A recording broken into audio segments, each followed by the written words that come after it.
Boa noite. Boa noite a todos que estão entrando, a professora Angélica, José Éder.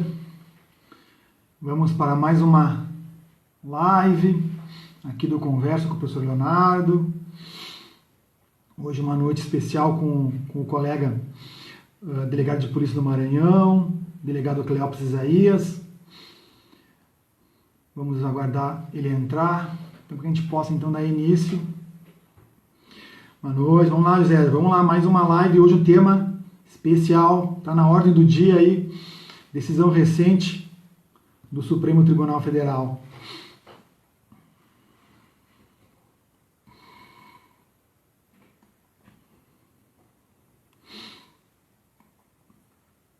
Vamos só aguardar então o pessoal ir entrando e também o convidado da noite de hoje. Boa noite, Rodrigo. Já entrou o doutor Cleópatra, vamos já aguardar, ele vai encaminhar aqui o convite, já vou aceitar para que a gente possa então começar a conversar. Boa noite, Nayana. Boa noite. É isso aí, né, Angélica? Vamos continuar com a nossa correria aqui. Vamos aceitar aqui o convite. A gente já vai entrar comigo aqui na live e a gente já vai dar início. Boa noite, doutor. Olá, tudo bem? Tudo tranquilo? Tá me ouvindo bem aí? Estou. E como é que tá o áudio aí? Tá me ouvindo bem? Tá ótimo, perfeito, maravilha.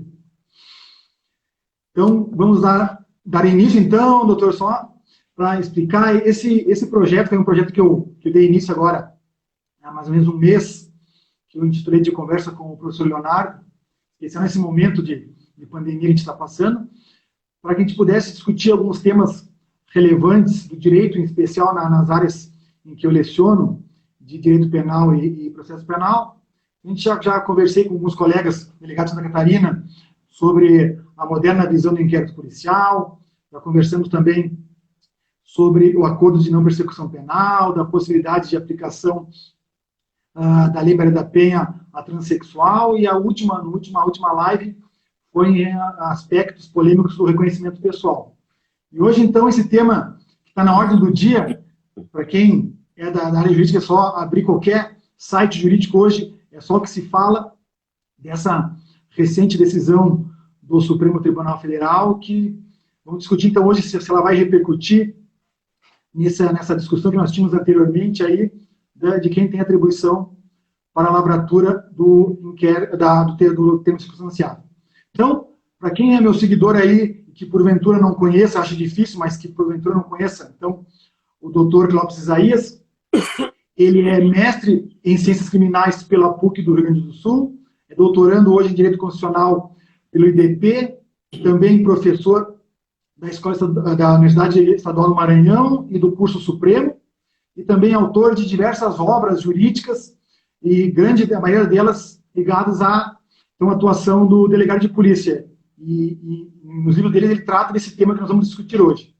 Então, já passo, então, a palavra, doutor, para que você possa, então, dar uma boa noite para quem está nos assistindo, para que depois a gente possa, então, dar início à discussão do tema de hoje. Ok. Boa noite, pessoal. Boa noite a todos. Eu gostaria, inicialmente, de agradecer o convite do professor Leonardo. Acho que é uma iniciativa bastante salutar, especialmente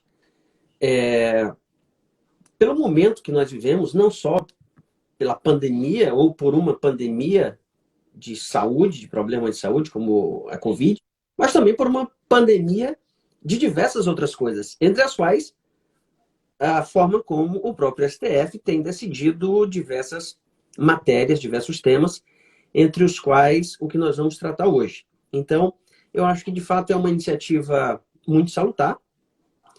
Eu não consigo acompanhar exatamente quem está acessando, quem está entrando, mas quem me acompanha sabe que eu sou um pouco averso às redes sociais. Eu publico muito mais algumas coisas divertidas ou prefiro ficar muito tempo sem publicar por diversas razões, tá? Eu tenho um ritmo de vida e de atividade bem intenso por conta das atividades acadêmicas, da própria polícia, um filho de 6 anos, enfim. Tudo isso acaba te tomando bastante tempo e nesse período a gente está em atualização de muitos materiais.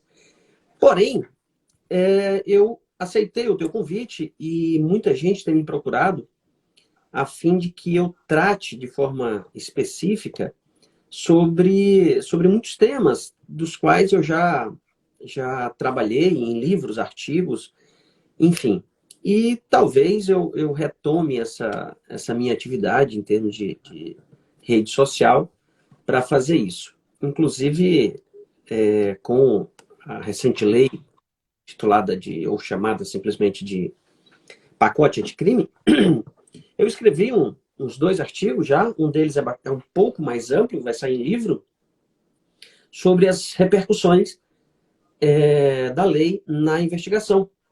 E eu acho que dá para desenvolver e depois eu divulgo, eu converso com o pessoal, com os meus seguidores sobre isso. Então, mais uma vez, obrigado.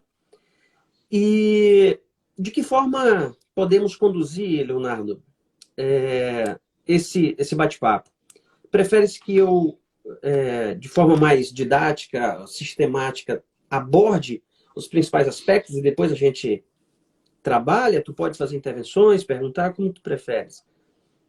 Acho que é interessante, doutor. Então, só para pontuar, para que quem está entrando saiba do que nós estamos tratando da discussão especial, foi essa decisão recente do Supremo Tribunal Federal, na ação direta de inconstitucionalidade número 3807.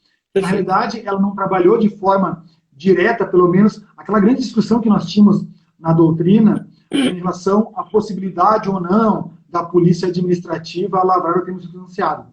Eles trabalharam, então, nessa ação direta, que era da Associação dos Delegados de Polícia do Brasil, para tratar especificamente do artigo 48, parágrafo 3º da Lei de Drogas. Quero fazer uma leitura de forma rápida aqui, só para que as pessoas saibam o que trata, então, esse artigo 48, parágrafos 2º e 3º, que são o ponto específico da decisão do Supremo. Então, vai dizer o parágrafo 2º do artigo 48. Tratando-se das condutas do artigo 20, previsto no artigo 28, que é o do usuário de drogas, não se imporá prisão em flagrante, devendo o autor do fato ser imediatamente encaminhado ao juízo competente ou, na falta deste, assumir o compromisso de a ele comparecer, lavrando-se termo substanciado e providenciando-se as requisições dos exames e perícias necessários.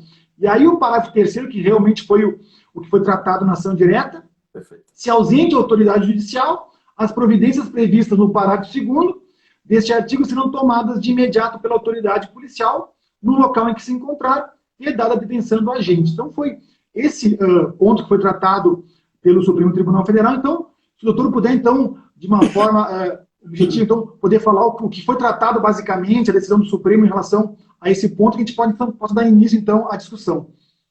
Ok. Nós podemos fazer o seguinte. Como o título que nós colocamos na divulgação foi atribuição, não é isso, para a lavratura do termo substanciado, isso abrange não só essa decisão, mas também a possibilidade de outros servidores poderem elaborar. Vamos tentar dividir, então, em 2 partes. Se der tempo, abordaremos a segunda parte. Vamos começar pela decisão. Eu entendo que tanto a ADEPOL do Brasil quanto o STF se equivocaram. Tá? Acho que, de fato, era desnecessário até o questionamento acerca da constitucionalidade desse dispositivo. Que não havia, eu desconheço algum caso, algum juiz no Brasil que já tenha lavrado um TCO e dado continuidade a esse procedimento por considerar que não se trata de ato de investigação ou coisa parecida. Acho, então, que a ADEPOL do Brasil acabou se equivocando. E eu falo isso até com pesar, porque eu já fui presidente da Associação dos Delegados aqui do Estado do Maranhão. Inclusive na nota, não sei se alguém leu, está acompanhando, ou se tiveste a oportunidade de ler a nota que a ADEPOL do Brasil lançou, ela cita, criticando o STF, cita exatamente parte de um dos livros que eu escrevo, que é o Delegado de Polícia em Ação, nesse tema específico. Mas, de todo modo, eu acho que se equivocou. E se equivocou por uma razão muito simples. Se nós observarmos esses dispositivos, primeiro por uma questão prática, eu desconheço, e quem conhecer algum caso no Brasil, informe, que eu vou agradecer e posso até citar isso em trabalhos posteriores. Então, por uma questão prática, seria desnecessário, porque juiz nenhum tem feito isso. Por uma questão jurídica, por mais que seja confusa a redação desses parágrafos, em especial do segundo e do terceiro, do 48, o quarto resolveria. Então, a interpretação dos três deixaria claro que caberia sim ao delegado de polícia a elaboração desse termo circunstanciado. Mas o pior de tudo foi a linha que a relatora, que é a ministra Carmen Lúcia, teve, depois de argumentar, retomar, quase que repristinar uma série de posicionamentos, ela se equivocou nas suas conclusões e na própria fundamentação. Então, o que foi que o voto da ministra, que foi o voto vencedor, Carmen Lúcia, estabeleceu de forma bastante sumária? Primeiro, que não se trata de um procedimento investigativo. Tá? Não se trata, neste caso específico, e aí que deixe claro, ela só se refere, como tu antecipaste, Leonardo, exclusivamente à hipótese de lavratura de TCO no caso do 28, isso não se estende para outras hipóteses, e aí nós vamos tratar isso num outro momento. Ela disse primeiro que o TCO, só que ela generaliza, apesar de estar trabalhando de uma forma pontual, ela generaliza e estabelece o seguinte enunciado, como forma de tese principal do seu voto. O TCO não é um mecanismo, um ato de investigação da Polícia Judiciária. E a partir desse pressuposto, que já é equivocado na minha apreciação, eu vou dizer por quê, ela tira a segunda consequência disso, da sua análise, que é, e portanto, não há uma exclusividade, não é um ato privativo do delegado de polícia. E, portanto, aí ela tem um outro pressuposto, que é um pressuposto de política criminal, acerca dos objetivos do 28, que estabeleceu uma tipificação sem uma pena típica. O que nós temos lá são sanções quase que sanitárias ou de cuidados paliativos que não necessariamente de ordem penal. É uma questão de política criminal, advertência, prestação de serviço à comunidade, enfim.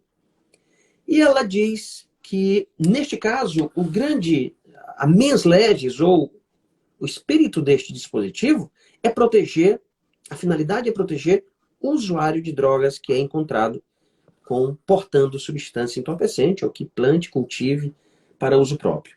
E, portanto, ela diz, o juiz, numa interpretação também equivocada do parágrafo 2º e do 3º, deve poder lavrar o TCO e dar continuidade. Para mim, esta é uma decisão inteiramente equivocada. Primeiro, devo dizer que eu sou completamente a favor da total descriminalização. Não é nem só, embora haja uma teoria, depois eu falo sobre isso, não é nem só uma despenalização, mas a própria descriminalização. Acho que esta é uma intervenção penal do Estado absolutamente paternalista e injustificável. Esse é um paternalismo, ou seja, o Estado está atuando como um pai dizendo que sabe o que é melhor para você, para o cidadão. Acho que é ilegítimo esse paternalismo jurídico penal nesse caso específico. Porém, existe uma lei. Existe um dispositivo que, embora típico, e embora não trazendo consequências jurídico-penais típicas, tais como as que existem para os demais crimes, como sanções privativas de liberdade, restritivas de direito, enfim, embora essa seja restritiva de direito, ou multa, nós temos que respeitar. E se tivermos que mudar isso, nós precisamos fazer isso com fundamento, com base. E, infelizmente, a ministra não utilizou. Ao ler o voto da ministra, fica muito evidente o pressuposto que ela teve, penal, material, para retirar essa sua conclusão de natureza procedimental. Quando ela fala, quando esse dispositivo foi introduzido na nossa legislação, em 2006, houve um grande debate, eu me recordo, eu já era delegado há bastante tempo, apesar de parecer tão novo, eu já estou na polícia há 21 anos, Leonardo. E, basicamente, foram estabelecidos 3 posicionamentos acerca da natureza material do 28, da lei de drogas. O primeiro deles, que capitaneado pelo já falecido Luiz Flávio Gomes, que tem excelentes posicionamentos, tinha excelentes posicionamentos, embora eu discorde dele em outros aspectos, ele disse que o legislador descriminalizou, ele considerou como tendo havido uma descriminalização formal a partir do momento em que, embora tenha tipificado uma conduta, as consequências jurídico-penais contrariavam a previsão da Lei de Introdução ao Código Penal, que faz a distinção entre o que é crime e o que é uma contravenção penal. Segundo a Lei de Introdução ao Código Penal, crime é toda infração penal que comina, que prevê uma pena privativa de liberdade. Ou uma contravenção penal, aquela que prevê uma pena simples ou multa. E a partir disso ele diz, o legislador criou um delito ou uma figura típica sui generis. Porque isso não é crime, nem é contravenção penal. Para ele era um terceiro gênero, um tertio genis, que não justificaria a intervenção penal típica. E é com base, por incrível que pareça, neste posicionamento, embora ela não diga isso, que ela extraiu as suas conclusões. Um segundo posicionamento é que houve uma descriminalização substancial. Ou seja, houve uma abolitio criminis, ou uma abolitio criminis. Vocês estão incomodados? Eu estou vendo aqui que está tendo um reflexo. É uma das luzes. Só um minutinho. Acho que não vai ficar muito escuro, não, vai? Não, tá ótimo, ótimo. Tá ótimo? Estava bom. piscando ali. A professora Alice Bianchini, que inclusive depois passou a ser esposa, companheira do Luiz Flávio Gomes, defendia que houve uma abolitio criminis. Ou seja, não era mais crime a conduta. E um terceiro posicionamento, que é o predominante, inclusive adotado pelo STF, adotado pelo STJ, e é o pacífico, é de que continua-se em crime. A Lei de Introdução ao Código Penal só estabelece um critério de diferenciação, mas não exclusivo. A própria Constituição estabelece no artigo 5º, não me recordo o dispositivo, o inciso, acho que 40 e alguma coisa, diz que, quando fala da individualização da pena, estabelece que serão estabelecidas penas, as seguintes penas, entre outras. Aí elenca lá uma série de penas. Isso significa que não é um rol taxativo. É possível haver crime e o constituinte originário delega isso para o constituinte derivado, a possibilidade de sancionar condutas criminosas de outra forma. E foi o que fez a lei de drogas com o artigo 28. Então vejam, apesar de o terceiro posicionamento ser o predominante no Brasil, repito, o de que o artigo 28 tipifica uma conduta criminosa, portanto é crime, não houve descriminalização, houve uma despenalização típica. Não há mais uma pena, no caso do 28, típica, semelhante ao que ocorre com diversos outros crimes, como a imensa maioria dos crimes no Brasil. Portanto, ela decide com base no primeiro posicionamento, qual seja o que houve uma descriminalização, embora o posicionamento do próprio STF, do STJ, da doutrina majoritária seja o terceiro posicionamento.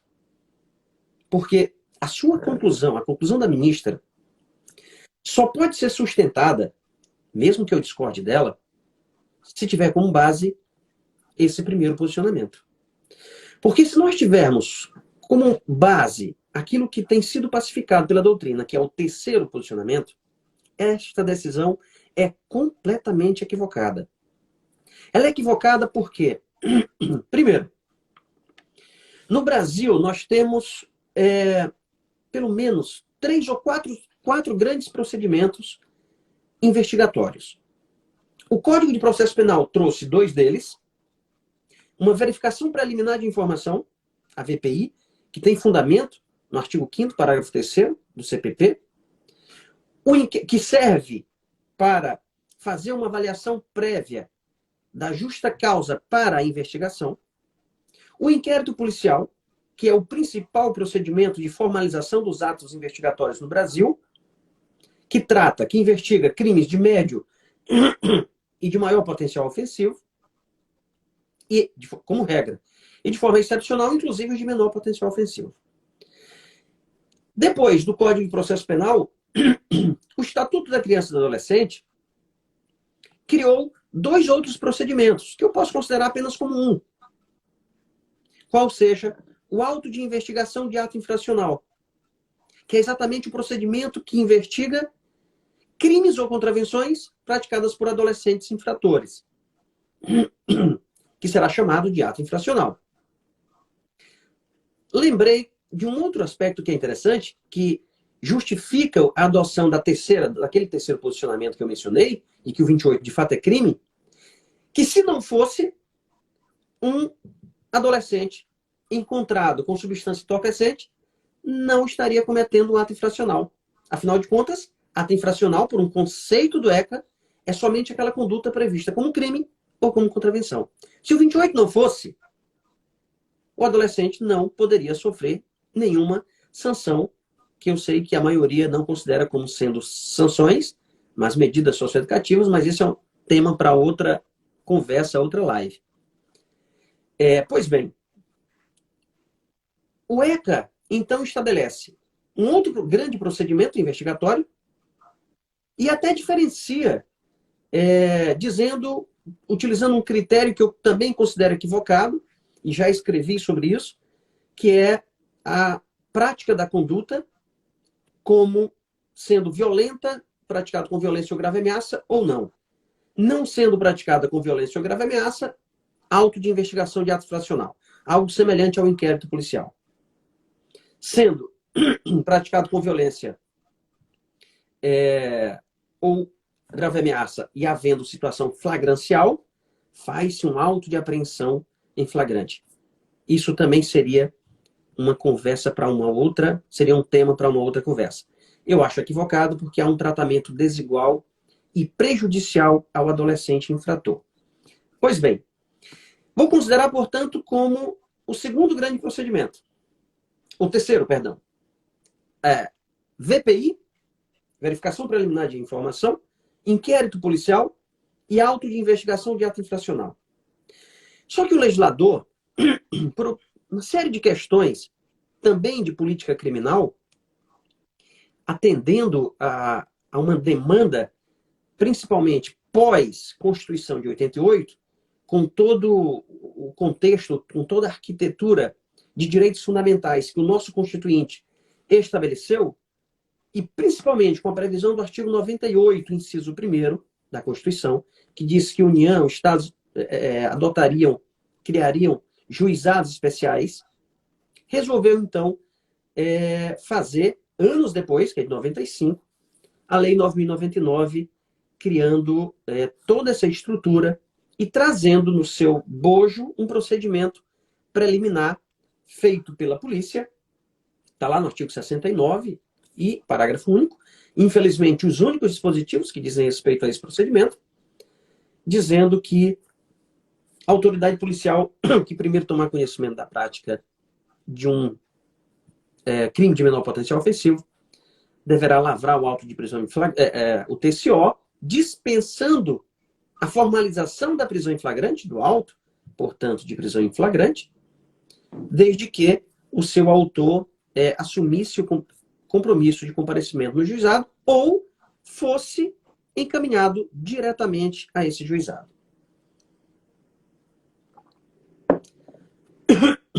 Quando a lei de drogas. Portanto, 4 procedimentos. Eu poderia aqui, eu não sei, eu não estou vendo aqui o tempo, nós vamos até às 9, né? Isso. Pois bem, apesar da simplicidade ou da aparente simplicidade procedimental, e me parece que este é o grande problema, que nós, delegados de polícia, a doutrina em geral, o próprio judiciário, nós acabamos por banalizar esse procedimento. Porém, é um procedimento que pressupõe, embora com maior simplicidade, quase que os mesmos critérios que o inquérito policial. É necessário que saibamos, primeiro, o que é uma infração penal de menor potencial ofensivo. E aí, apesar da simplicidade conceitual, muita gente ainda se confunde. Só para vocês terem uma ideia, existem contravenções penais com penas superiores a 2 anos. Não sei se todos sabiam, mas nós temos infrações penais com penas, contravenções penais com penas superiores a 2 anos. Isso vai ser considerado como infração penal de menor potencial ofensivo? Um crime. Aqueles que deixam vestígios. Crimes que pressupõem a realização de perícias. A aplicação de conflito aparente de normas, que muitas vezes é a famosa situação denorex, né, que parece, mas não é. Você avalia inicialmente uma situação, parece ser um crime, mas quando analisamos mais profundamente, percebemos que por aplicação das normas, ou dos princípios típicos lá do conflito aparente de normas, nós vamos acabar definindo como sendo uma infração penal de menor potencial ofensivo. Se houver uma qualificadora, se houver uma tentativa da prática de um crime cuja pena máxima é superior a 2 anos, nós levaremos em consideração essa causa de diminuição para enquadrarmos no limite de 2 anos e, portanto, confeccionarmos um TCO, ou vamos direto fazer um auto de prisão em flagrante? Nas causas de aumento, deveremos fazer igualmente? Bem, existe uma série de complexidades que contraria essa ilusão, essa aparência de superficialidade que, infelizmente, o sistema jurídico brasileiro está norteando as suas decisões, inclusive a própria ministra Carmen Lúcia. Isso fica muito claro quando ela cita doutrinadores que dizem que o TCO é um registro de ocorrência um pouco mais elaborado, melhor elaborado ou coisa parecida. Isso é um equívoco absurdo. A própria Lei 9.099 estabelece que, havendo complexidade, e eu já investiguei diversos casos, instaurando inquérito policial para apurar crime que, ao final, eu concluo que é de menor potencial ofensivo. Já fiz isso diversas vezes. Você começa pela complexidade do caso, nem tudo é tão aparente assim, como essa decisão e como muitos estão pensando. Nem todo crime de menor potencial ofensivo é uma lesão corporal culposa, lesão corporal leve ou coisa parecida, em que há, aparentemente, a perfeição para a consunção subsunção daquela conduta a uma norma jurídica e, portanto, facilmente compreensível para a elaboração de um TCO. Não é tão simples assim. A ministra deixou de observar, e olha que bizarro, me parece bizarro isso, e ela menciona no seu voto o posicionamento do presidente do Congresso Nacional, que no caso é o presidente do Senado, que se manifestou, obviamente, e se manifestou, inclusive, pela constitucionalidade, o dispositivo é constitucional, não há essa confusão, que a própria ADEPOL fez. A Advocacia Geral da União, a Procuradoria Geral da República, todo mundo se manifestou da mesma forma, dizendo, infelizmente ninguém mencionou o parágrafo 4º que resolvia. Não, a regra é a seguinte: quando ocorrer esta situação, deve ser encaminhado à delegacia, o delegado de polícia confecciona o TCO, requisita as perícias, até porque me parece que o laudo preliminar de constatação é indispensável, até porque eu não tenho condições de saber se aquilo que alguém apresentado à delegacia está portando, se é pó de giz, pó de vidro ou cocaína, se é maconha ou se é uma folha de qualquer outra planta que se pareça. Eu não tenho condições de fazer isso. O que vai me garantir, sob pena inclusive de abuso de autoridade, o que vai me garantir que aquela substância, de fato, é uma substância entorpecente? Um laudo preliminar de constatação. Então, segundo todas essas instituições, e que é o posicionamento que eu também adoto, o delegado de polícia é que, obviamente, deveria tomar essas providências e aí sim encaminhar imediatamente ao juiz. Que, aliás, vejam que o parágrafo 4º resolve isso. Diz o seguinte: concluídos os procedimentos de que trata o parágrafo 2º deste artigo, o agente será submetido a exame de corpo de delito, se o requerer, ou se a autoridade de polícia judiciária entender conveniente. Em seguida, liberado. Veja que esse dispositivo, parágrafo 4º, só faz sentido no contexto de uma delegacia de polícia. E da presidência desses atos do delegado de polícia, e não do juiz. Bem, além de tudo isso, este era um posicionamento possível que ela não adotou. Ela preferiu adotar um outro posicionamento, que é um pouco mais literal e equivocado, porque o próprio legislador se equivocou na redação desse dispositivo, que foi dizer, não, a regra é outra. Primeiro se encaminha ao juiz competente. Se o juiz não estiver na comarca, se for à noite, enfim, se não tiver juiz trabalhando, aí sim encaminha ao delegado de polícia. Ora, aí neste aspecto, nós vamos contrariar, a decisão da ministra acabou por contrariar todo um sistema jurídico, democrático, legítimo, que nós temos estruturado, pelo menos desde a Constituição de 88, baseado no devido processo legal, baseado na imparcialidade do juiz.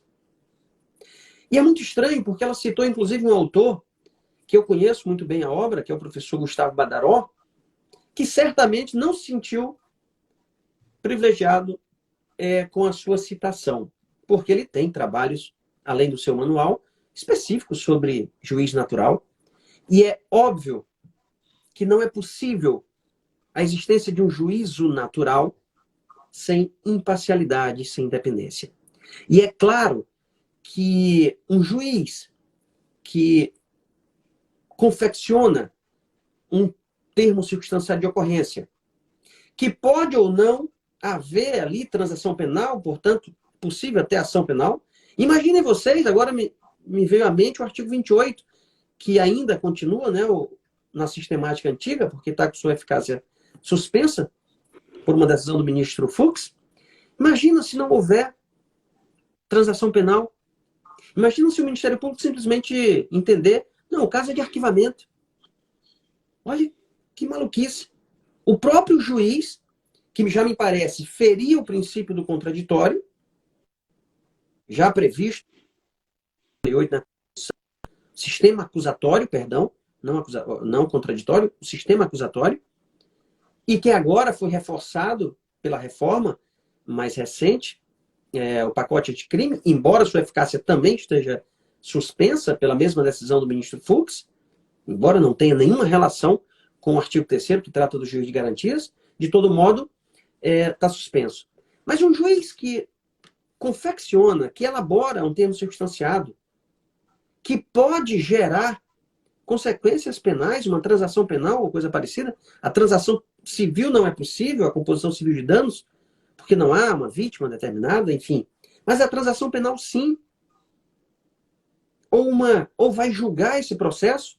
Isso não faz o menor sentido. É claro que um juiz como este não julga com imparcialidade. E isso, além de ferir a própria Constituição, que estabelece tem regras específicas, embora nós chamemos de princípios, do juízo natural, também os tratados internacionais sobre direitos humanos, dos quais o Brasil é signatário, a exemplo da Convenção Americana, do Pacto Internacional de Direitos Civis e Políticos, que, segundo o próprio STF, possui status normativo supralegal e infraconstitucional. Portanto, uma decisão como esta contraria todo um sistema jurídico-processual brasileiro. O próprio contraditório e ampla defesa, a presunção de inocência, porque, ao considerar que esta é uma decisão que, em tese, beneficiaria o usuário de uma substância entorpecente, que por alguma razão foi pego nessas circunstâncias, ele está melhor para ti. E é melhor que eu, juiz, faça esse procedimento contra ti, requisite perícias que são provas que vão demonstrar a tua culpabilidade e desconsidero que tu possa ficar em silêncio, que tu possa responder por ti, que tu possa demonstrar que não fizeste isso ou coisa parecida. Então, eu acho que, de fato, foi equivocada a decisão por várias razões. Por desconsiderar que há uma complexidade por trás desses princípios de política criminal que norteiam a Lei 9.099, de celeridade, simplicidade, oralidade, tudo isso fez com que houvesse uma banalização procedimental na lavratura dos termos circunstanciados de ocorrência. Foi equivocada por adotar um pressuposto, que foi aquele posicionamento do Luiz Flávio Gomes que eu fiz referência e que outros autores acabam por repetir, de que houve descriminalização formal e, portanto, aquelas consequências não são consequências jurídico-penais, logo o juiz poderia fazer. Se equivocou também nesse sentido. Se equivoca por desconsiderar o posicionamento do legislador quando se manifestou através do presidente do Congresso Nacional, da Advocacia Geral da União, que defende a legitimidade e a constitucionalidade dessas leis, inclusive a lei que estava sendo questionada, e do próprio Procurador-Geral da República. Acho que isso também é grave. E, por fim, a decisão é equivocada também por ferir toda essa sistemática processual brasileira, especialmente a imparcialidade, a independência, o sistema acusatório, o devido processo legal, digamos assim. Eu acho que esta expressão acaba por sintetizar toda essa complexidade processual. Este me parece que é o cenário atual. E isso vai trazer consequências para além desta limitação do dispositivo normativo, dispositivo legal, que foi questionado pela ADEPOL do Brasil. Porque no momento em que ela estabelece a tese, o enunciado de que não se trata de um procedimento investigativo, abre a porta de acesso, esta é uma porta de acesso, para que outros servidores públicos pudessem fazê-lo. Por uma questão de justiça, eu devo mencionar que existe um outro posicionamento, no sentido de que, e ela menciona isso no voto, embora sem dizer esse detalhe. Ela menciona, porém, tentando justificar outra coisa. Os autores que a Carmen Lúcia, a ministra, cita para justificar a sua decisão, em nenhum momento dizem que o juiz pode fazer isso. Esses autores afirmam que o juizado ou o juízo, através, e são claros ao dizer isso, através da secretaria judicial, pode confeccionar o termo circunstanciado de ocorrência. Então, isso também me parece até desonesto em termos de fundamentação dessa decisão, porque esses autores dizem que é a secretaria. Eu até poderia, de alguma forma, considerar essa possibilidade caso se entenda verdadeiramente que o delegado de polícia não é a única autoridade com atribuição para esta lavratura. Que, confesso, ainda penso ser exatamente isso. Principalmente com base na 12.830. A lei que trata, a lei ou o estatuto do delegado de polícia, que trata da investigação realizada pela polícia judiciária, é evidentemente clara ao estabelecer que o inquérito policial e outros atos de investigação, outros procedimentos investigativos, serão presididos pelo delegado de polícia. Então, isso me parece justificar fundamentadamente essa privatividade do ato do delegado de polícia. Porém, mesmo que possamos entender que outros servidores públicos possam assim agir, vamos então modificar a lei. Vamos seguir o procedimento, o processo legislativo adequado para este fim. Se nós observarmos, e eu não estou aqui com a Constituição, aliás, se vocês observarem a Constituição, o artigo 98, inciso 1º, é claro também, e ninguém falou isso nas manifestações, nem ela, ao estabelecer, quando o Constituinte estabeleceu a competência do juizado especial, ele é muito claro ao dizer que compete aos juízes togados ou togados leigos, são competentes para conciliação, julgamento, execução das causas cíveis de menor complexidade e infrações penais de menor potencial ofensivo, mediante procedimentos oral e sumaríssimo, enfim. Aqui em nenhum momento a Constituição, o Constituinte, e nem tampouco a 9.099, porque esse dispositivo é repetido no artigo 60 da Lei 9.099. Em nenhum momento fala ou inclui no procedimento ou na competência do juizado especial criminal atos preliminares. E sim, conciliação, julgamento e execução. Os três atos, os três grandes nichos de atuação do Poder Judiciário em questões, em crimes de menor potencial ofensivo, são exatamente estes. Conciliação, atos de conciliação, de julgamento e execução. Em nenhum momento o Constituinte ou a Lei 9.099 atribui competência para a realização de atos preliminares a essas três fases procedimentais. Então, me parece definitivamente que esse foi um grande equívoco, e aí merece aplausos o voto divergente do ministro Marco Aurélio, tá? Que sempre de forma muito racional, ou pelo menos na maioria das vezes, deixou claro que de fato se tratava de um procedimento investigatório ou investigativo de polícia judiciária e, portanto, não competiria ao Poder Judiciário a realização ou a presidência de um ato como esse.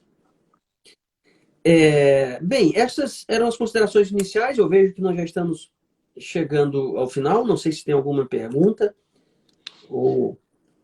Então, Clóvis, na realidade, eu concordo com tudo que você falou, em especial nessa banalização do procedimento do termo substanciado. Eu sempre gosto de destacar isso nas minhas aulas, talvez, uma interpretação equivocada desses critérios de orientação da oralidade, simplicidade, informalidade do juizado, e ainda fazendo até uma meia-culpa também da polícia judiciária, acabou banalizando de uma certa forma o próprio termo circunstanciado, que a gente gosta de brincar em aula que em muitos casos quem corre mais acaba sendo a vítima e acaba não aprofundando muito a investigação no termo circunstanciado, e depois, da mesma forma, ele é banalizado na fase judicial, onde o Ministério Público, em muitos casos, e eu, utilizando como exemplo aqui o meu estado, acaba não analisando a justa causa para o oferecimento da transação penal, tanto que em muitos casos, e até, felizmente, a gente sabe que o tempo passa tão rápido, é um dos pontos que eu gostaria de tratar depois, mas não vai dar, em muitos casos, eles acabam oferecendo a transação penal, quando não é aceito, eles acabam baixando o termo circunstanciado, tendo em vista que eles entendem que não tem elementos no termo para formar a opinião delito. Demonstra que acabou oferecendo a transação penal quando ele deveria somente oferecer a transação penal após a análise da existência da justa causa. Então, talvez, em grande medida, foi isso para dentro, talvez não de forma expressa no voto da Carmen Lúcia, mas essa banalização, como o professor falou ali, em relação a esse procedimento do termo circunstanciado. Mas tendo em vista que nós já estamos aí quase nos encaminhando para a parte final da live, o que eu gostaria de, agora, talvez, entrar nessa parte final, é saber o que o professor pensa em relação ao que pode afetar esse posicionamento do Supremo em relação a essa ação direta, nos posicionamentos que nós já tínhamos, basicamente, até eu acho que na prática era muito estranho, porque nós tínhamos a doutrina de forma majoritária, entendendo que cabia a lavratura do termo circunstanciado à Polícia Judiciária, tendo em vista a previsão lá do artigo 144, parágrafos 1º e 4, que estabelecem a atividade de polícia investigativa à Polícia Judiciária, a Polícia Civil e a Polícia Federal, e aí o policiamento ostensivo, então, à Polícia Administrativa. Como que essa decisão pode, de alguma forma, refletir num posicionamento que, inclusive, já era também, em alguns precedentes do Supremo, também nesse sentido, de vedar a lavratura do termo substanciado para a Polícia Administrativa, só que o estranho, que até eu gosto até de destacar isso em aula, que, apesar da doutrina de forma majoritária entender que não caberia à Polícia Administrativa a lavratura, o Supremo também tem precedentes e que seria atribuição da Polícia Judiciária. Na prática, eu acredito que praticamente em quase todos os estados do país, nós temos a Polícia Militar, como também, agora de forma mais recente, a Polícia Rodoviária Federal, lavrando termo circunstanciado. Então, a gente tem uma realidade no que é a doutrina e a própria jurisprudência, em especial dos tribunais superiores, mas na prática a gente vê que isso não estava sendo obedecido. Então, o que pode afetar essa decisão do Supremo para voltar essa discussão agora de uma forma, então, não só acadêmica, como também na prática? Eu acho que a afetação vai ser direta. Como eu falei, a decisão, no aspecto inicial, naquela premissa que ela estabeleceu de que não se trata de um procedimento investigativo, abre as portas para qualquer outra autoridade ou qualquer outro servidor público elaborar. Porém, nós temos um cenário muito nebuloso em relação a isso. Nós temos posicionamentos vários do próprio STF, no sentido de que a autoridade policial é que é a autoridade para fim de confecção do TCO, lá do artigo 69. Porém, nós temos inclusive casos aí do Paraná, do Amazonas, enfim, Sergipe.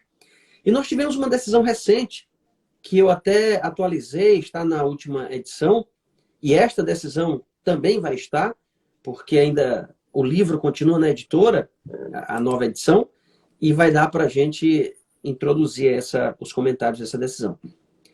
Que foi uma decisão do Distrito Federal, um juiz federal do DF,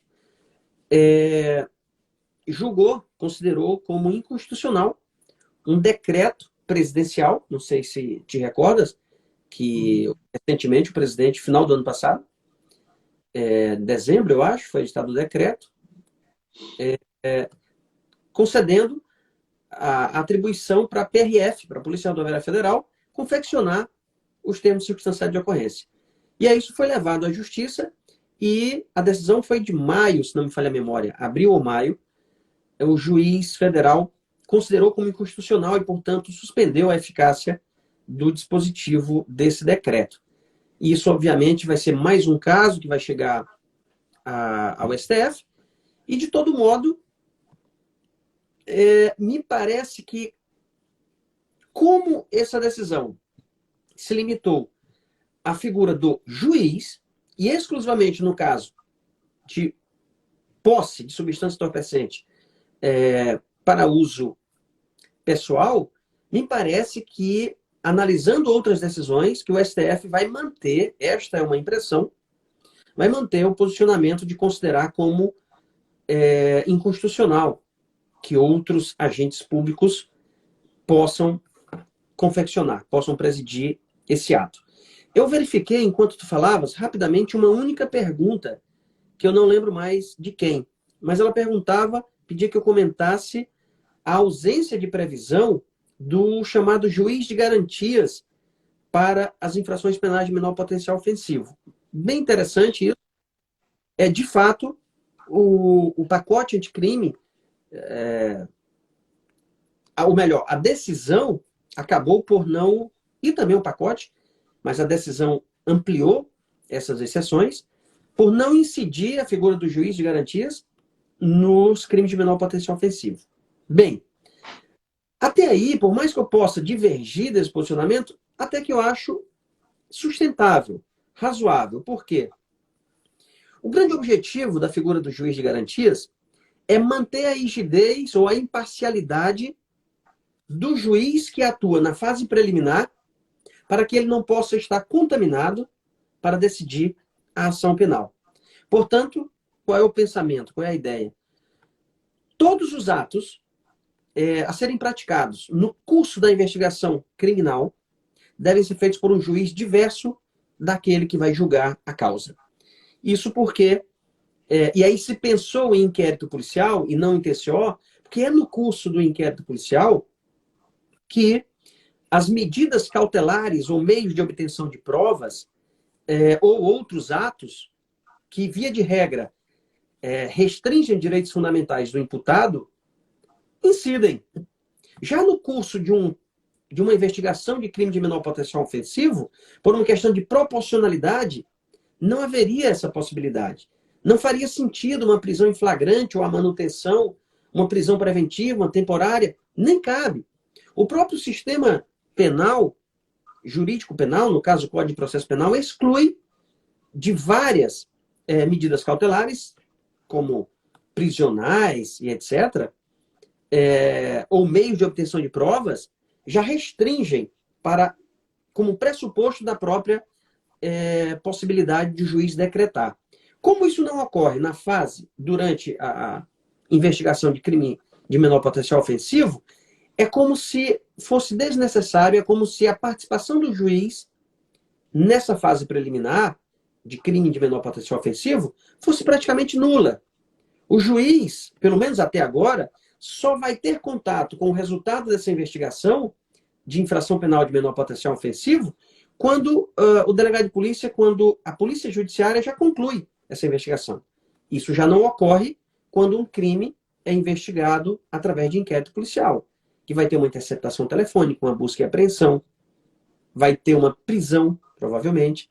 Como o juiz interfere de uma forma tão contundente nesses meios de obtenção de prova e nas medidas cautelares, que, como eu disse, sempre vão restringir direitos fundamentais do imputado, é por esta razão que o juízo de garantias está previsto para os casos de inquérito e não para termo substanciado de ocorrência.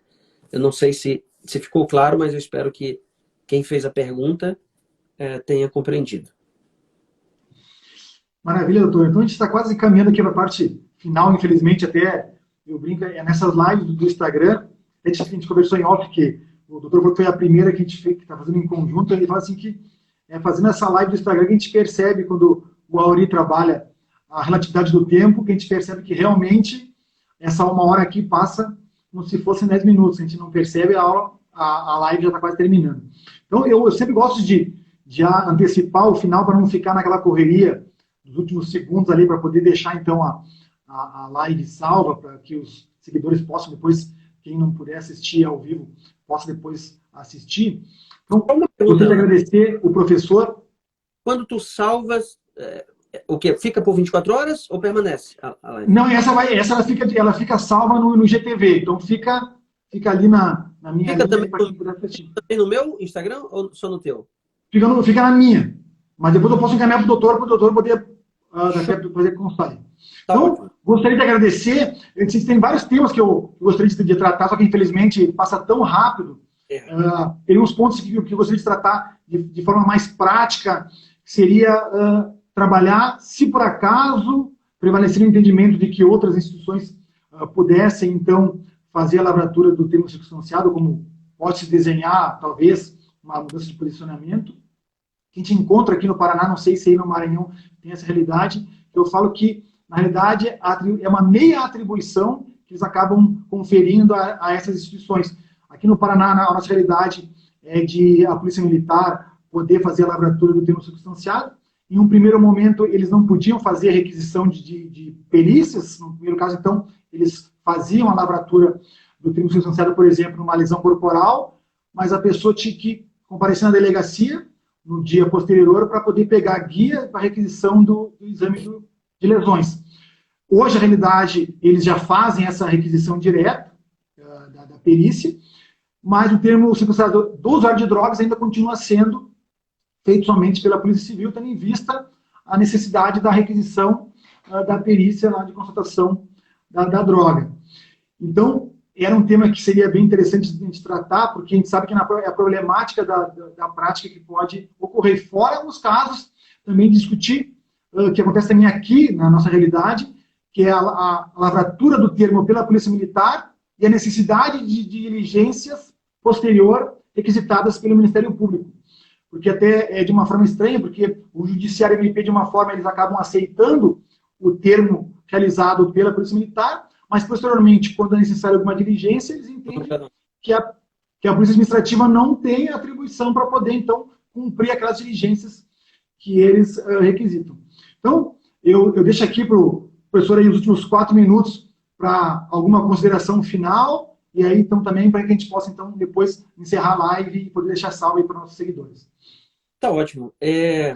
Eu concordo contigo. Há uma complexidade muito maior do que a doutrina normalmente enxerga e também o Poder Judiciário. Todas essas situações que acabaste de mencionar só evidenciam que não é tão simples quanto parece. E que esta aparente simplicidade e banalização é extremamente prejudicial para o imputado, para quem é investigado da prática de infrações penais. Eu conheço diversas situações, isso ocorre, existem estatísticas, que as pessoas aceitam, às vezes, a própria transação civil, ou às vezes a transação penal, mesmo não tendo praticado o crime. Só para se livrar do procedimento e da própria pena, que é responder a um processo criminal. Então, eles preferem simplesmente fazer a composição civil de danos ou a transação penal. Então, esta banalização não resolve o problema. Pelo contrário, acho que acaba ferindo, afetando o devido processo legal, como acabei de mencionar. Mas tem um outro problema que eu verifico como sendo extremamente... tem um potencial enorme de causar ainda maiores danos, que é a tentativa cada vez maior, não só do legislador, mas também do sistema prático, do sistema que atua na justiça criminal, polícia, Ministério Público e Judiciário, de eficientismo, de eficácia procedimental, de procurar responsabilizações a todo custo, e o custo maior disso é exatamente, ou são exatamente, os direitos fundamentais do imputado. Acho que nós estamos vivendo um momento bem difícil, em todos os aspectos, do legislativo, do judiciário, do executivo, que infelizmente acaba por sobrepor esses direitos fundamentais, sobrepor, aliás, o poder punitivo aos direitos fundamentais do imputado. Então, infelizmente, o que nós vamos ver daqui para frente é um processo penal cada vez mais tentando acompanhar o direito penal material, cada vez mais restringindo direitos fundamentais do imputado e, consequentemente, ampliando o poder punitivo estatal. Eu te agradeço pela oportunidade, Leonardo, agradeço a todos que ingressaram, que estiveram aqui conosco, e eu espero que em outras oportunidades possamos conversar sobre outros temas. Então, um forte abraço, boa noite a todos, e se cuidem! Maravilha, doutor. Estamos quase na parte final aqui, então. Muito obrigado, doutor. Depois eu encaminho a live para o professor possa colocar também no seu Instagram. Show de bola. Tá bom? Forte abraço. Boa noite, grande abraço. Até mais.